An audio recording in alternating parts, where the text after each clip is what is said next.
Yo, what's up guys, welcome back to the channel.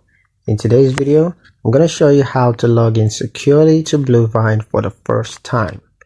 It's going to be a quick one. We're not going to waste too much time, so we're just going to jump straight into it.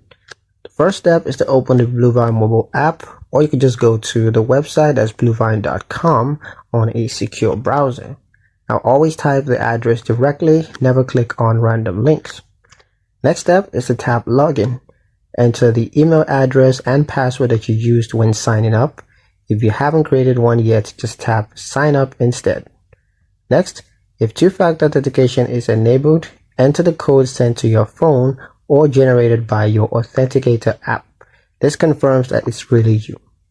Next, on your first login, Bluevine may prompt you to review terms, so just confirm your business details or just to set up account preferences.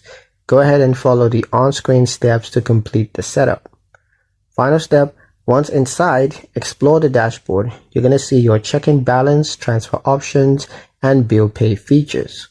For security, avoid logging in on public Wi-Fi and always log out after finishing. But that's pretty much it for the video guys. Hope you liked it. Hope you found the information here useful enough. If you did, like, share, and subscribe for more helpful tutorials. Thank you guys for watching, and I'll see you in the next one.